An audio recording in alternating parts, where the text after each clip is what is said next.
दोस्तों, मेरे चैनल का नाम वी आर हाईटेक मोबाइल है और मैं आज आपको Redmi 7A डिस्प्ले कनेक्टर के बारे में जानकारी दूंगा। इसकी हर पिन के बारे में बताऊंगा। तो सबसे पहले आप देखिए, ये Redmi 7A का ये डिस्प्ले कनेक्टर है। देखिए ये बेसिकली देखिए, इसमें मेनली 34 पिन होती हैं। 17 पिन हमारी एक साइड में होती है और ये 17 पिन हमारी दूसरी साइड में होती है। ऊपर की 2 पिन और नीचे की 2 पिन हमारी ग्राउंड होती हैं दोस्तों, ठीक है। उसके बाद दोस्तों ये देखिए, इसमें नंबरिंग दी है 1 2 3 4 से ऐसे करते हुए देखिए, ये 15 16 17 18 19 20 21 22 23 24 करते हुए ये देखिए 30। आप देखिए इसमें दोस्तों, इस जो डिस्प्ले कनेक्टर का मैंने जो डायग्राम बनाया है, इसमें देखिए रिवर्स बायस में जो वैल्यू होती है कि लाल मीटर की लाल प्राप को हम लोग ग्राउंड पे रखते हैं और ब्लैक से टेस्टिंग करते हैं, रीडिंग लेते हैं। देखिए सबकी रीडिंग लिखी हुई है। अब मैं इसकी हर पिन के बारे में आपको जानकारी देने जा रहा हूँ।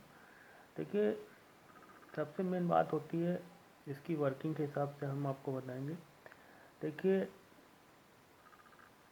इसकी जो 24 और 25 नंबर की पिन है, जिसकी रिवर्स रीडिंग 1414 1414 है। देखिए इसमें होता क्या है कि देखिए इसमें लिखा हुआ है, इसमें 1 माइक्रोफैरेड का आप देखिए ये हमारा कैपेसिटर लगा है फिल्ट्रेशन के लिए, और 1K ये 2 रजिस्टर देखिए हर लाइन में हमारे 25 नंबर की पिन पर 1K का रजिस्टर और 24 नंबर 1K का रजिस्टर लगा हुआ है। और इससे जो हमारी LCD है वो उसकी LCD ID1 और LCD I2 हमारी जो होती हैं पिन्स उससे अटैच होती हैं। देखिए ID वाला आइडेंटिफिकेशन, जब हम LCD लगाते हैं तो हमारे ये सेंसिंग पिन होती, पता चल जाता है कि LCD लग गई है। उसके बाद की आगे की सप्लाइयाँ हमारी जनरेट होती हैं, ठीक है। देखिए उसके बाद ये देखिए हमारी 23 नंबर की पिन 1 माइक्रोफैरेड का ये कैपेसिटर फिल्ट्रेशन में लगा है। ये रीसेट लाइन है। हमारा CPU LCD को, जिसकी देखिए 1414 है इसकी reverse reading, LCD reset signal भेजता है और जिसके जरिए आगे का प्रोसेस हमारा शुरू होता है। देखिए उसके बाद फिर देखिए हमारी 21 नंबर की पिन जो है, जिसकी रिवर्स रीडिंग 645 है। ये देखिए इसमें 1 माइक्रोफैरेड का लगा हुआ है कैपेसिटर फिल्ट्रेशन के लिए और 0 ohms के रजिस्टर से LCD टेम्परेचर लाइन है। ये टेम्परेचर सेंस करने के लिए LCD का। उसके बाद देखिए हमारी 20 नंबर की पिन ग्राउंड है और 19 नंबर की पिन जिसकी रिवर्स रीडिंग है 310। ये देखिए पावर IC से 1 माइक्रोफैरेड का कैपेसिटर यहाँ भी लगा हुआ है और VREG L6 1.8 की सप्लाई इसको दी जाती है, जिसको कहते हैं VIO supply, voltage input output LCD को। उसके बाद देखिए दोस्तों हमारी LCD की वर्किंग के लिए 18 नंबर की और ये जो 16-18 नंबर की पिन है, इस पर आप देखिए 1 माइक्रोफैरेड का कंडेंसर लगा हुआ है कैपेसिटर फिल्ट्रेशन के लिए। और ये देखिए LCD VSP मतलब पॉजिटिव वोल्टेज है 5.7 और ये LCD ये हमारा VSN है, नेगेटिव वोल्टेज 5.7 है। इसकी GR वैल्यू है 680 और इसकी OL दिखा रहा है, लेकिन इसमें जब आप काली प्रॉप को यहाँ रखेंगे, काली प्रॉप को ग्राउंड पे रखेंगे और लाल से आप टेस्टिंग करेंगे, इसमें उल्टा करना पड़ता है क्योंकि ये नेगेटिव लाइन है, तो यहाँ पर रीडिंग आपको मिलेगी। ये रीडिंग आपको जो है ओएल लिखा है कि लाल प्रॉप को हम ग्राउंड पे रखते हैं और ब्लैक से तो ओएल मिलता है, लेकिन नेगेटिव लाइन में उल्टा करना पड़ता है हमको। नेगेटिव जहाँ वोल्टेज होता है वहाँ पर ब्लैक प्रॉप को ग्राउंड पे रखते हैं और लाल प्रॉप को यहाँ टिप पे। ये वीएसपी और वीएसएन बहुत ही, ये हमारा PMIIC से ये इसके लिए अलग आईसी दी हुई होती है दोस्तों। ये बहुत ज़रूरी वोल्टेज होता है, अगर ये वोल्टेज मिस हो जाए तो फिर हमारे एलसीडी में कोई ग्राफिक्स नहीं आता है। ये बहुत ज़रूरी वोल्टेज है दोस्तों। और उसके बाद 1.8 का भी वोल्टेज बहुत ज़रूरी है। और देखिए उसके बाद मैं बताना चाहूँगा कि ये तो ग्राफिक सेक्शन के लिए ज़रूरी है। उसके बाद देखिए, ये देखिए हमारा 28 नंबर की पिन है जिसकी रिवर्स रीडिंग 624 है। 1 माइक्रोफैरेड का कैपेसिटर लगा हुआ है हमारा फिल्ट्रेशन के लिए, और 0 ओम्स का रजिस्टर के जरिए देखिए एलसीडी एनटीसी लाइन है। ठीक है दोस्तों। और ये 30 नंबर की पिन देखिए, इसमें 566 रीडिंग है आपकी रिवर्स वैल्यू। 1 माइक्रोफैरेड का ये हमारा कैपेसिटर है और 0 ओम्स का रजिस्टर है के द्वारा देखिए ये लाइन है LCD backlight LED anode line है, 3.0 वोल्ट की लाइन है दोस्तों। देखिए हमारे डिस्प्ले के हिसाब से ये वोल्टेज किसी में कम ज़रूरत पड़ती है, किसी में 12, 15, 20 वोल्ट की ज़रूरत पड़ती है नोट बैकलाइट के लिए। तो इसमें 3.0 वोल्ट। और दोस्तों देखिए 0 ओम्स का रजिस्टर इसमें इसलिए लगाते हैं कि बाय द वे इसमें आपका जो है हाई एम्पियर का अगर करंट आता है तो हमारा ये रजिस्टर जो है 0 ओम्स का है जो ओपन हो जाता है, इससे हमारी इंटरनल लाइन सेव रहती है दोस्तों। ठीक है दोस्तों, ये 0 ओम्स का रजिस्टर ओपन हो जाता है, इसको हम जंपर से या स्प्लेस करके अपना काम चला सकते हैं। उसके बाद देखिए ये लाइन है 27 नंबर की पिन आपकी कि बैक लाइट 0 ओम्स का रजिस्टर लगा हुआ है। Back light LED cathode line है, जहाँ एनोड है तो वहाँ कैथोड की ज़रूरत पड़ेगी दोस्तों सर्किट पूरा करने के लिए। तो इसमें 2 कैथोड हैं 26-27 पिन पे, जिनकी रिवर्स वैल्यू 645 है। 1 माइक्रोफैरेड का आपका ये कैपेसिटर लगा हुआ है दोस्तों, ये K1 K2। और दोस्तों ये 22 नंबर की पिन जिसकी रिवर्स वैल्यू 590 है, एलसीडी CABC लाइन बहुत इंपॉर्टेंट होती है दोस्तों। कि अगर हमारी इसकी ब्राइटनेस एलसीडी की कम ज़्यादा करने काम आती है, ये पिन्स का यूज़ होता है। इसमें देखिए दोस्तों PWM के ज़रिए हम एलसीडी की ब्राइटनेस को कम ज़्यादा करते हैं। जब ब्राइटनेस कम होती है तो दोस्तों हमारा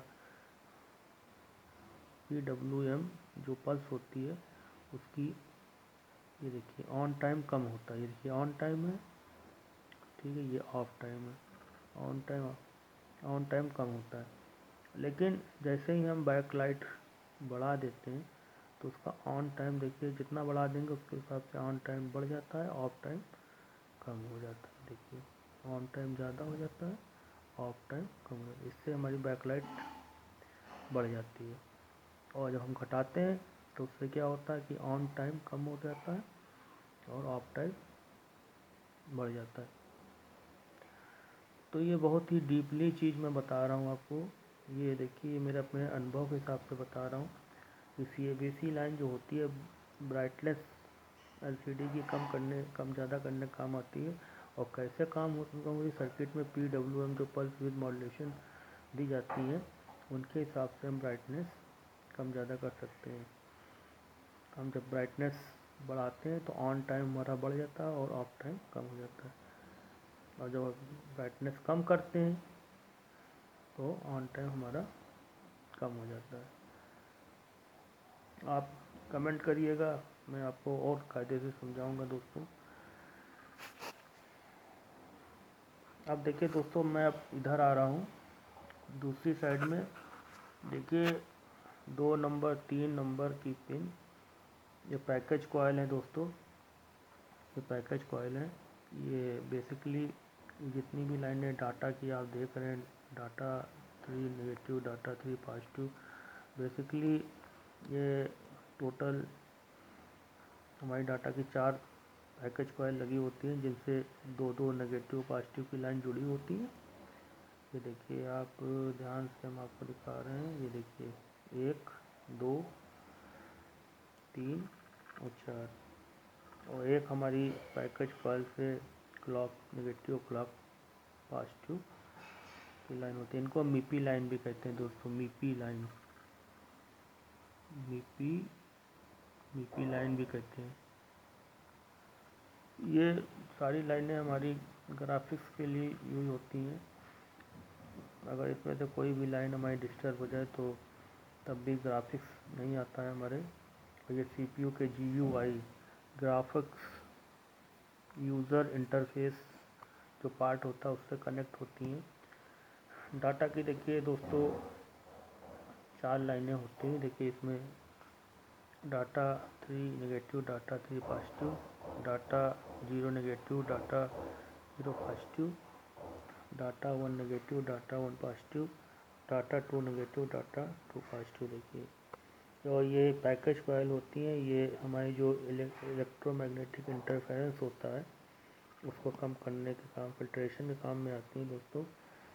अगर इनमें कोई दिक्कत परेशानी हो जाए तो आप डायरेक्ट जंपर भी लगा सकते हैं।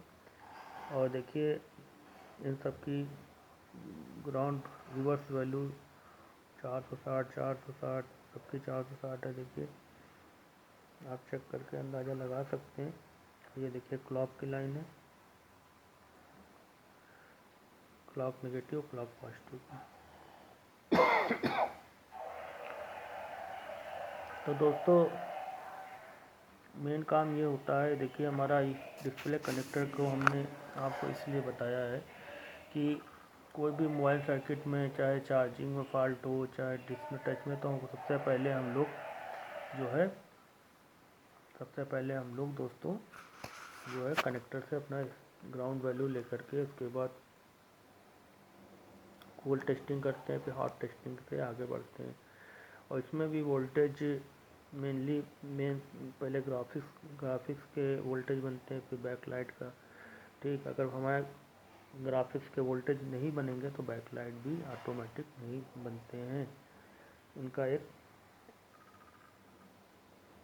एक प्रॉपर वे होता है, या सीक्वेंस आप कह सकते हैं।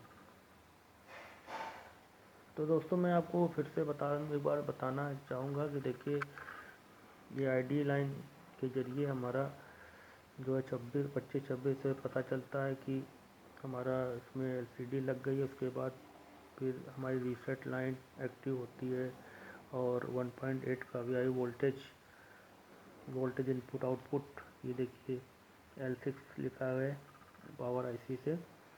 उसके बाद हमारी PMI IC में कभी कभी ग्राफिक्स का होता है, ग्राफिक्स बैकलाइट का, या फिर हमारा अलग दिया होता है। उसके PSP और VSN वोल्टेज बनते हैं 5.7 5.7 के। ठीक है, GR वैल्यू आपको दिखाई दे रही होगी दोस्तों। उसके बाद भी हमारे ये एनोड लाइन जनरेट होती है बैकलाइट के लिए। उसके बाद ये K2 K1 लाइन है, ये बहुत इंपॉर्टेंट लाइन है दोस्तों। और ये 0 ohms का रजिस्टर इसमें इसीलिए लगाया जाता है कि बाय द वे कि कोई दिक्कत आती है तो ये ओपन हो जाते हैं, इनको शॉर्ट करके भी हम अपना काम कर सकते हैं, अपना रिपेयर कर सकते हैं। क्योंकि हर मोबाइल में कई लेयर में ये लाइनें होती हैं। पूरी लेयर में है तो ठीक है, बाकी दूसरी तीसरी लेयर में है तो उनको फिर काफ़ी मुश्किल हो जाता है सही करना। क्योंकि जिन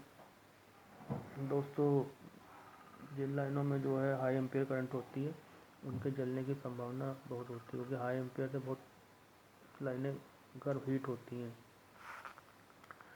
और ये तो देखिए दोस्तों, लाइनों MIPI लाइनें आपको बता दी, इसमें 4 डाटा की लाइनें होती हैं और 4 डाटा की लाइनों में देखिए एक पॉजिटिव लाइन होती है और एक नेगेटिव, ठीक है, और 2 क्लॉक की होती है, क्लॉक नेगेटिव और क्लॉक पॉजिटिव। और तो दोस्तों मैंने आपको समझाने की बहुत कोशिश करी है। बाय द वे कोई दिक्कत परेशानी हो तो मुझे माफ़ करिएगा, मतलब गलती हो गई हो और कोई ना समझ में आया तो मैं आपको दोबारा समझाने की कोशिश करूँगा। तो इसी के साथ मैं इस वीडियो को एंड करता हूँ और ऊपर वाले से कामना करता हूँ कि आप ठीक रहें, मस्त रहें, स्वस्थ रहें। और आखिर में जय हिंद जय भारत कर जय हिंद जय भारत करके मैं इस वीडियो को ख़त्म करता हूँ। Thank you very much.